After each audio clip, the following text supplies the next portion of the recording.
You write a text, read it back, and change 3 words because you're trying to manage how the other person will respond. You make it softer so they will not pull away. You explain more so they cannot misunderstand. Maybe you do not send it at all because you're afraid their answer will tell you something you do not want to know. This is what happens when most of your attention moves to their side of the relationship. What are they thinking? Are they upset? Are they going to choose me? What do I need to say so they finally understand? And the more you lived over there, the more powerless you feel. So when you catch yourself analyzing, waiting, or trying to manage their response, I want you to come back to 3 questions. First, what is theirs? Second, what is mine? And third, what am I waiting for them to do before I choose? Those questions do not solve the whole relationship, but they put your attention back where you have agency. Start with what is theirs.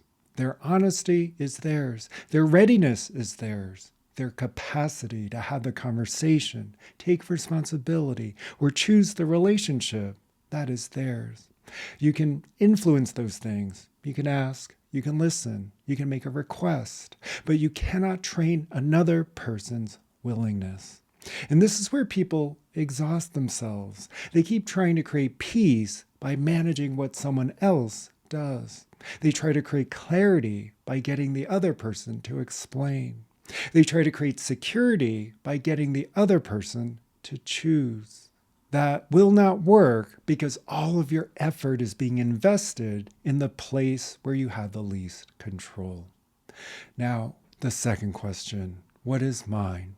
Your side is your state when you enter the conversation. It is whether you tell the truth or soften it into a hint. It is the request you make, the boundary you keep postponing, and what you continue participating in once the same dynamic starts again.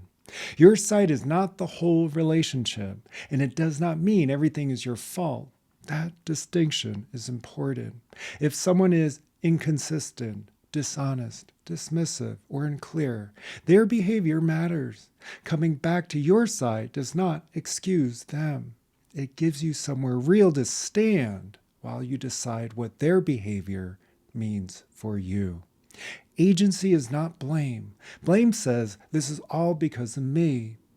Agency says, this is what is happening, this is how it affects me, and this is the part I can work with.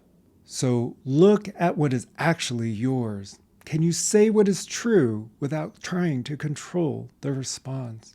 Can you make a clear request instead of hinting? Can you notice what you keep participating in? Can you choose a next action even if they remain unclear? You cannot train their honesty, but you can train how honestly you speak. You cannot train their emotional availability, but you can decide whether you keep offering access while there is no responsibility. You cannot make them choose the relationship, but you can stop abandoning your clarity while you wait. Then the third question, what am I waiting for them to do before I choose? This is usually the one that reveals the pattern. You may be waiting for them to admit what happened before you trust what you see, waiting for an apology before you let yourself know it hurt, waiting for them to become consistent before you stop organizing your life around their inconsistency. Just look at that. The relationship has become the permission slip for your next move. And you do not need their permission to come back to yourself. That does not mean you leave. It does not mean you stay. It does not decide the relationship for you. It means you stop postponing your own honesty while you wait for the other person to become different. Maybe a conversation needs to happen.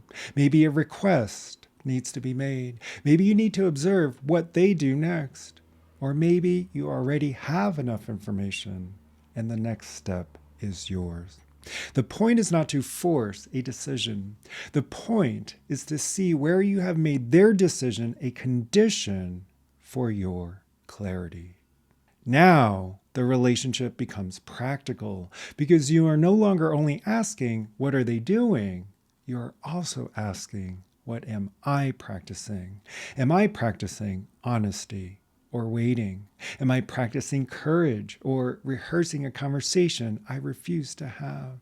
Am I practicing clarity or trying to earn a response from someone who may not have the capacity to give it?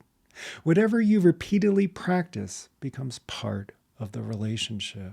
Your silence contributes. Your over-explaining contributes. Your boundaries contribute. Your honesty contributes. Contribution does not mean blame. It means you are not powerless.